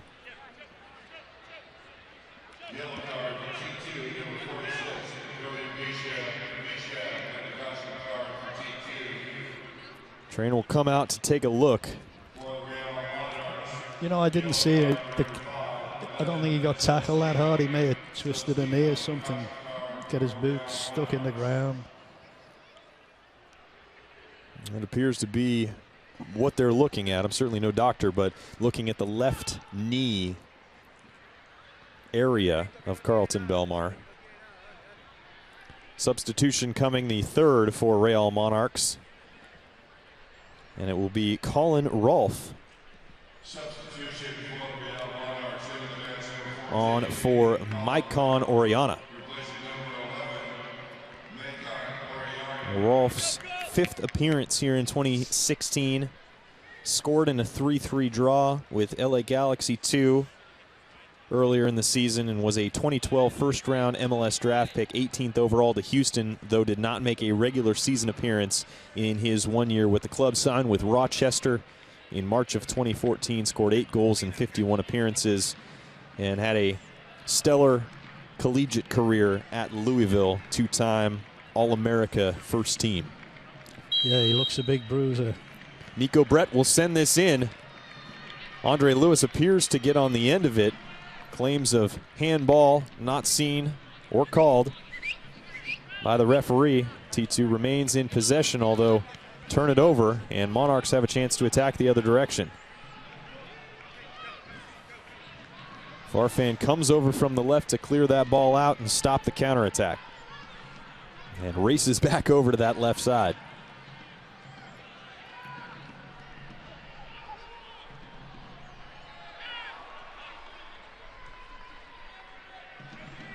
And Belmar appears to be limping pretty heavily there as he tries to get back into his stride.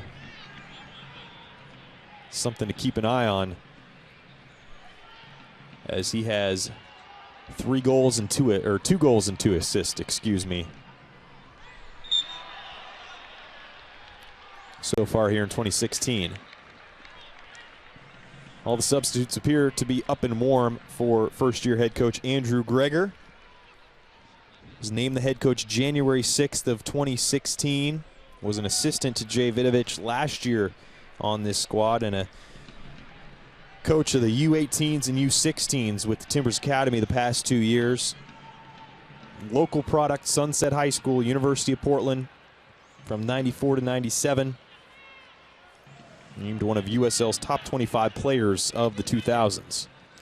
You know, he's not going to be a happy camper right now. I'm sure he's disappointed in the way they're playing, the way they're putting themselves about. But in a sense, I would imagine that he is also enjoying his team being put in this type of position for the experience that they can gather from what Real Monarchs are doing right now. Oh, it's character building. You know, it's easy to play when you're playing great and you're 3 or 4 up. It's really hard to play when you're in a tight game and you're not playing so well. So you learn more by the way they're doing today than if they were winning 6 and walking through it, you know. Belmar trying to get on the end of the ball, and some nice physical play. Fanuel Cavita knocks Belmar off the ball to allow it to roll out for a goal kick.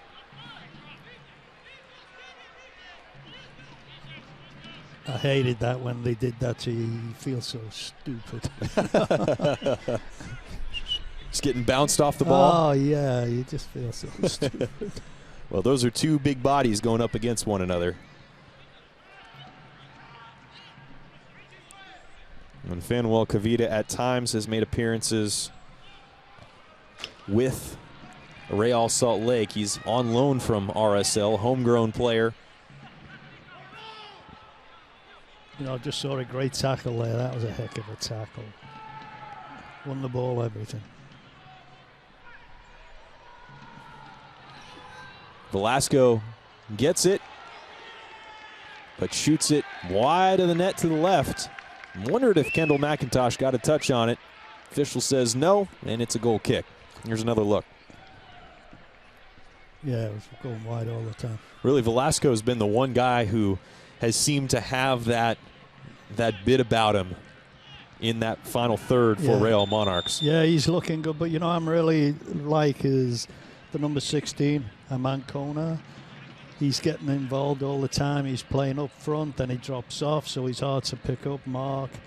And he's got some nous about him. You know, when he gets the ball, he's tricky, full of confidence. He's pushed up front right now, so I'm sure he won't stay there.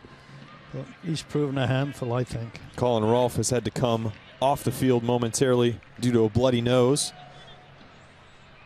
So Real Monarchs playing a man down momentarily here as they earn the throw in here on the near touchline. Riley McGovern to throw it in. Send it over to Orozco.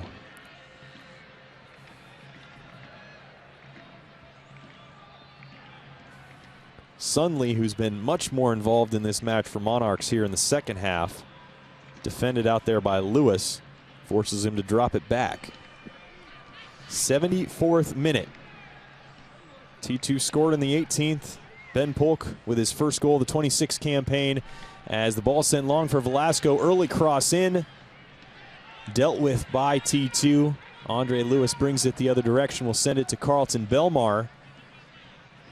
The ball falls to Nico Brett. Too much of a heavy touch looking for Bijev.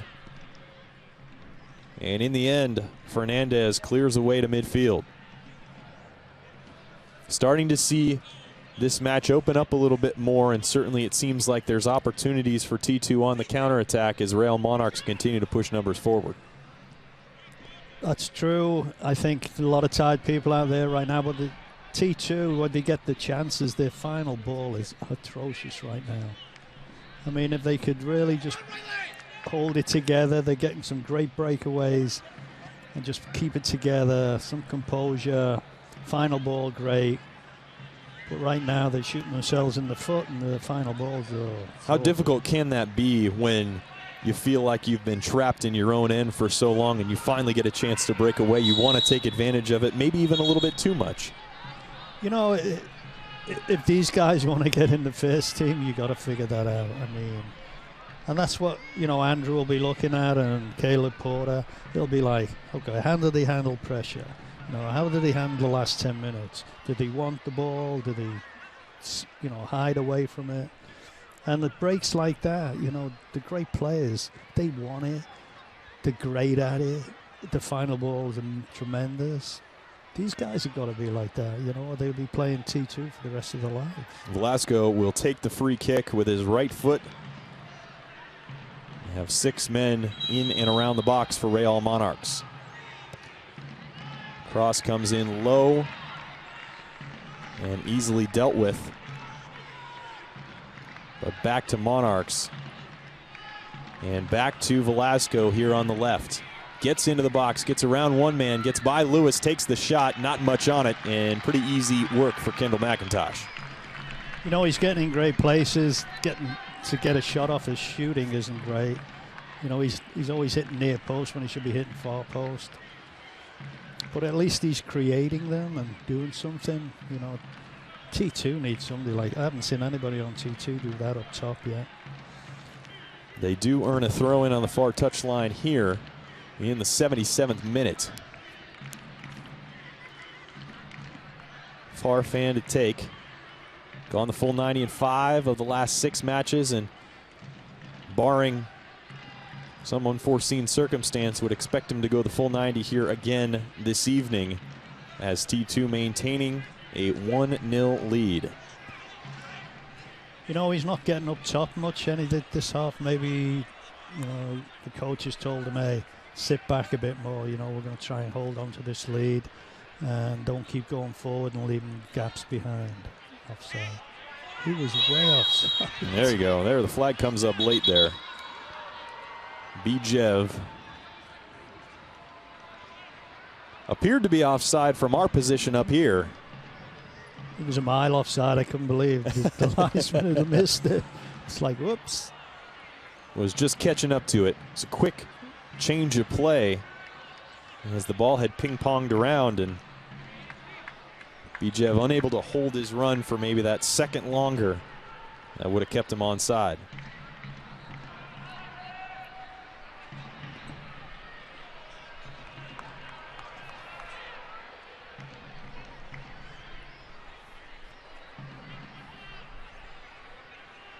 Beautiful day here at Providence Park. The first match T2 has played here at Providence Park in 2016 as they go long for Nico Brett. And Brett forces Kavita to knock it out of play for T2's third corner kick of the match, as Andrew Greger readies his second substitution of the night. That will hold until after we get this corner kick, though. Nico Brett will take it from the far flag. Be an in-swinger as T2 tries to extend their lead. Hay and Gallagher both in the box. Brett will take it. The ball headed in! Headed in, no goal. Ben Polk was there. Must have been an interference call. Foul on Polk. So discount the goal, and as we take a look at the replay here, the ball comes in. What do you see, Willie? I see the goalkeeper made a mistake. And he got away with it. He said the T2 player barged him. He didn't. He went off for the ball, and the goalkeeper come over him to try and punch it clear. Miscued it. Should have been a goal. Going the other way, offside on Real Monarchs. So Ben Polk nearly scored a goal in his final moment of the match, but they take it away from him as we get another look, Willie. Yeah, see, tries to punch it, misses it completely, it hits the goalkeeper and goes in. Yeah. Tough call that goes against Andrew Greger in T2. Brent Richards has come on in place of Polk. So you'd imagine they go a little bit more defensive, bringing Richards on.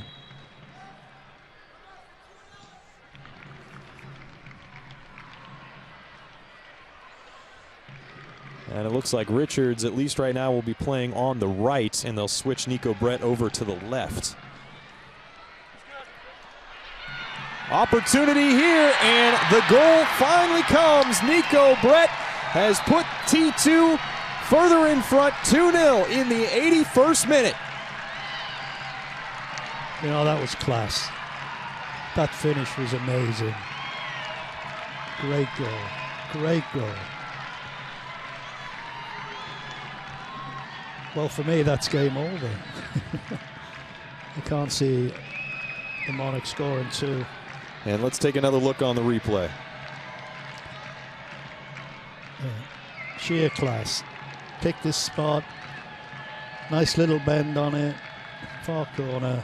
Goalkeeper no chance. Wrapped it around the keeper. Goal. Great goal. That is Nico Brett's first goal of 2016. So both Ben Polk and Nico Brett get goals here today against Real Monarchs. And with under 10 minutes left in this match, Timbers 2 with a 2-0 lead. I see Andrew Greger sat down. Relieved. Can take a little bit of a deeper breath, but Willie, isn't 2-0 the most dangerous lead in soccer? Depends how long you got left. You know, it gets dangerous if they score one and make it 2-1, then everybody freaks out. But we've got 10 minutes to go, maybe.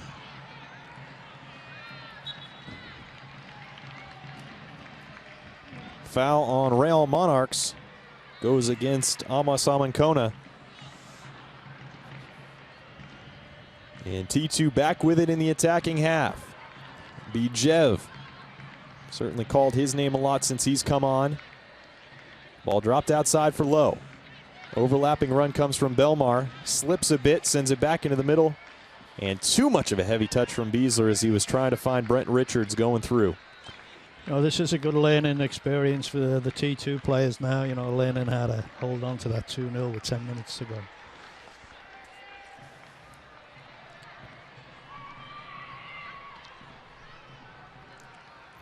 And what was a 4-3-3 to start off certainly looks like with the insertion of Brent Richards for Ben Polk.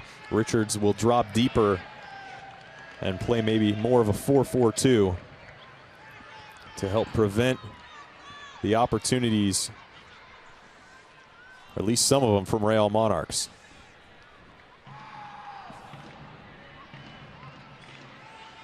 Lewis tried a cheeky little outside of the right foot flick to Bijev, didn't come off. But Real Monarchs lose the ball the other direction. Throw in Timbers too. I think that's a really good move, sticking somebody else in midfield for the T2 team and solidifying it and pushing you two up front, because the Monarchs are going to attack more. There's going to be space at the back. It's a great. Nearly. Yeah. Bijev trying to find Nico Brett. Nicely cut out by Celestiano.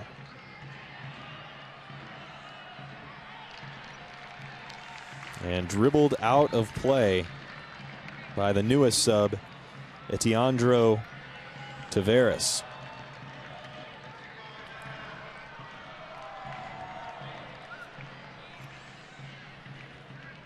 Tavares came on in the midst of that goal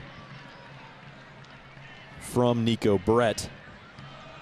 Provides another attacking option for Freddy Juarez as he tries to find a couple goals late on in this match.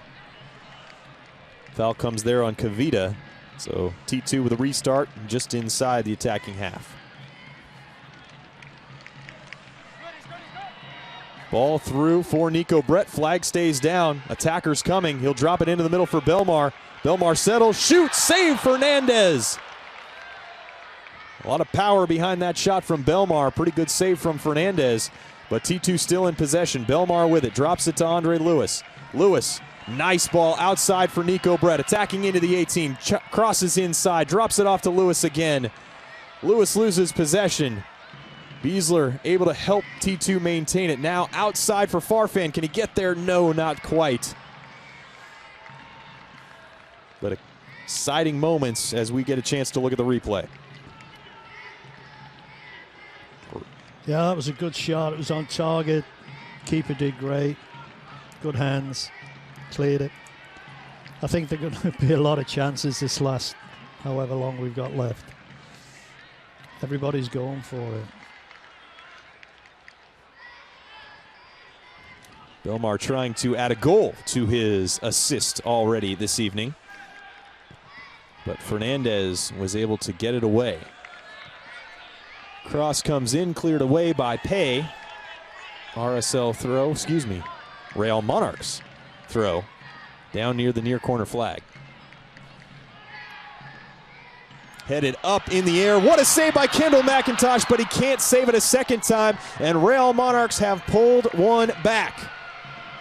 That was Andrew Brody, I believe, that ended up with the goal. It was Ricardo Velasco who had his shot saved by Kendall McIntosh. Not much you can do from that distance, though. No, you know, and it's the worst thing that could happen. On a throw-in. Yeah, you know, it's the T2 centre back. Just gets ahead on it. Doesn't get it clear, knocks it on. Keeper does well, and then nothing he could do about the second try. Well, after a relatively quiet first half in which each team only had one shot on target, a goal from each side here in the second half creates what should be a very interesting final 5 or so minutes of this match as Real Monarchs try to find the equalizer and T2 maybe try to take advantage on the counter.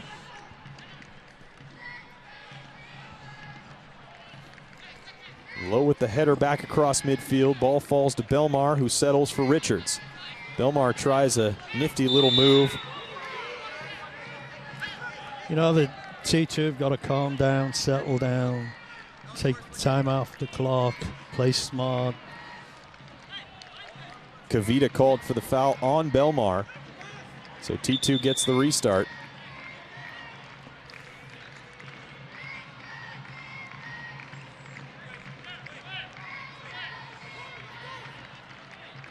Low to take. Bijev coming straight to him. He'll just instead play it into Belmar, who can't quite control it. And now the counterattack on the other way. Colin Rolfe had gotten behind Taylor Pay, but cleared away by Michael Gallagher, who has played the most minutes of any player in USL. Foul on Bijev. And it was Alex Sundley who went down. Quickly retaken. Kavita starts it off, sends it to Sundley. The ball now to Brody, who takes a shot. It's blocked by Pay. And now going the other way, Belmar has an opportunity.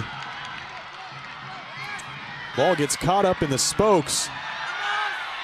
Appears to potentially get fouled there, but tough to make that call when you're heading away from goal.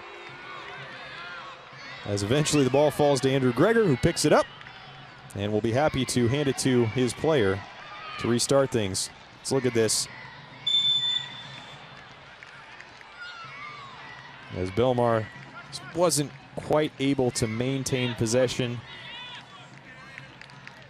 You know, I think the Timbers have got to start thinking about getting it in the corner and just keeping it there. You know, you're playing 3 minutes to go. Calm down, get it in the corner, and take time off the clock. Can T2 withstand a final couple of barrages from Real Monarchs? Aman Kona goes wide to the right, out to Tavares.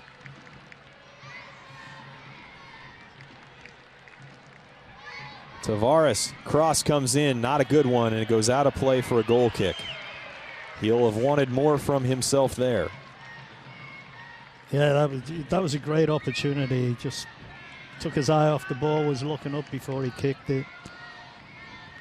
Just kicked it. Great for T2. And you see the bit of gamesmanship from Kendall McIntosh.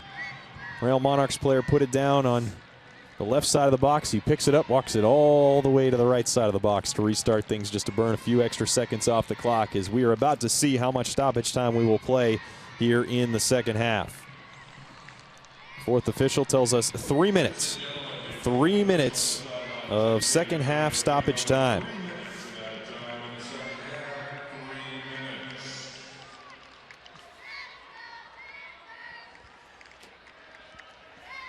T2 with the restart here. Lewis will send it long for Belmar. Nico Brett down in the corner. And there you see the foul called, much to the dismay of Tavares. But just an opportunity to burn a little bit more time off the clock. Lewis will slowly walk over to take this free kick.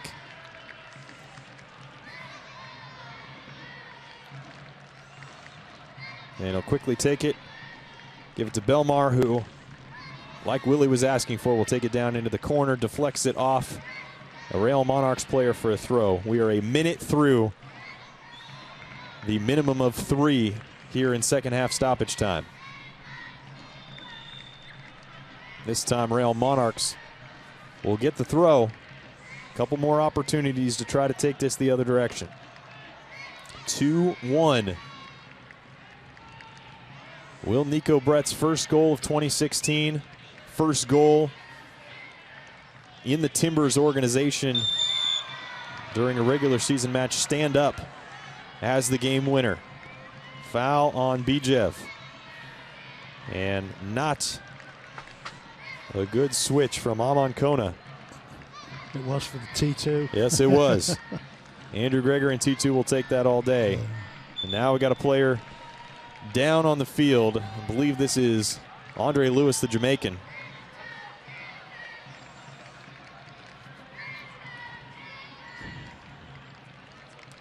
Because he got cramp. Yeah, it looks like he's got a bit of cramp.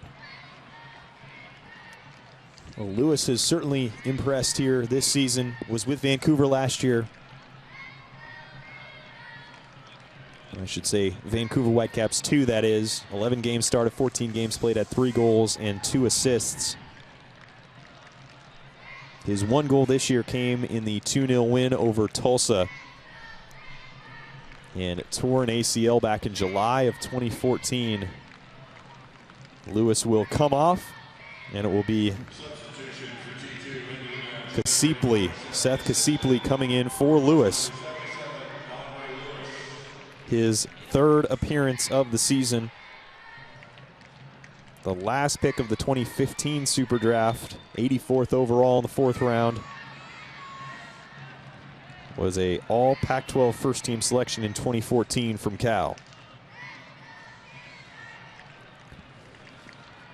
So we've reached the 3 minutes, but with the stoppage due to the Andre Lewis injury, would not be surprised if we play 4 here.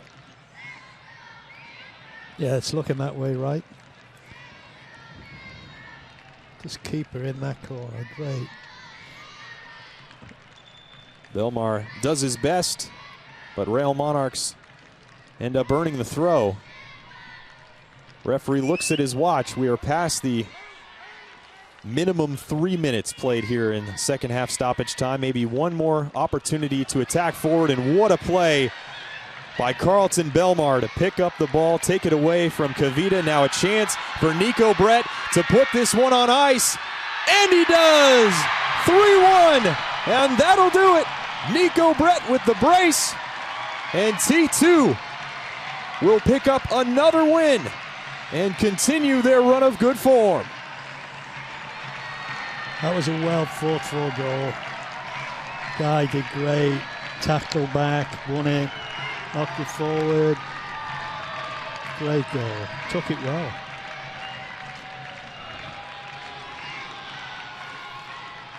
What a day for Nico Brett.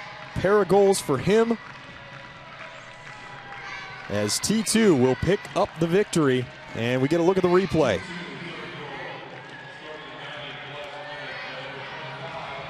Fernandez gets something on it, but not enough.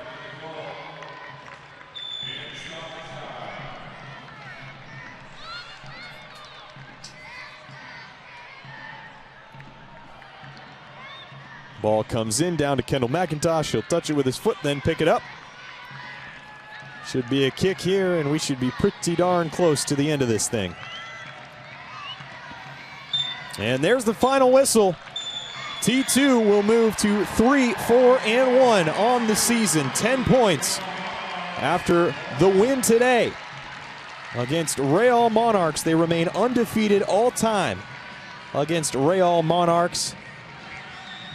Now 2 wins and 2 draws, having outscored their opponent 8-4 all time in 4 matchups. You know, it's a funny old game, isn't it? Because they were pretty even teams. Yeah, you know, you got to score to win. And, you know, the T2 were better at that than Salt Lake. And that was the difference in the game, just the goals. I thought it was really even. You know, there was not a lot going on. I was disappointed in the forward play a lot. But you know what? T2 grinded it out, and when the chances came, they took some really good goals. You told us in the first half it was going to take more than 1 goal for T2 to get the victory. They get 3 today, 1 courtesy of Ben Polk, 2 courtesy of Nico Brett. All right, let's go ahead and take a look back at today's highlights. Starts off in the first half. RSL, Lalo Fernandez with a nice save off the corner kick, and then Belmar with the magnificent play to set up Ben Polk. Great. You know, I'm impressed. You know, I'm impressed because he worked really hard, but he kept his cool at the end and made a great pass. So that's the lone goal in the first half. We move to the second half. Ricardo Velasco. Shot saved by Kendall McIntosh, who once again played very well today. Here was the disallowed goal. That was a goal. I mean, the goalkeeper's fault. He got away with it. God bless him. Luckily for T2, just moments later, it would be Nico Brett with a finish. Goal of the game. Goal of the game. Total class. You see the way that he wrapped it around Fernandez with that right boot into the corner. Yeah, a little bit of bend. Thank you very much.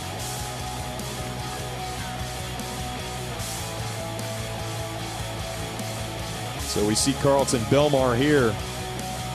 Nearly another goal for T2. You know, the goalkeeper did well there. And here comes the lone goal for Real Monarchs this evening off the head of Taylor Pay. 1 good save by McIntosh. Couldn't do much with the second one. You know, not a lot he could do with that. He had to knock it out and just happened to go straight to one of their guys. So. Yep. Brody gets the lone goal. What a save by McIntosh on that first one, though, to get over there and make that play on Velasco's header. And then the final goal, Nico Brett's brace. Yeah, you know, he took it well. The goalkeeper was unlucky, actually. I thought he'd saved it, but he kept his cool, kept his head, knew where to put it. Great. That killed him off. And a great way to finish the match for T2 as they earn a 3-1 victory. Coming up next for T2, Friday, May 20th, 7:30, right back here at Providence Park is the next home game as they will take on Vancouver Whitecaps FC2 in a Cascadia clash. For Willie Anderson, our entire team out here at Providence Park, thanks for joining us today. T2 with the victory over Real Monarchs 3-1. I'm Fletcher Johnson. Thanks for joining us.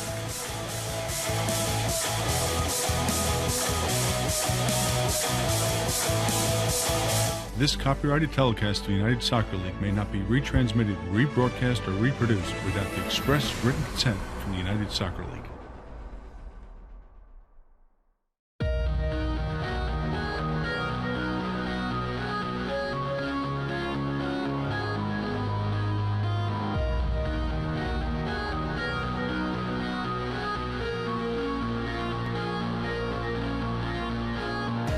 Stretched out to the middle.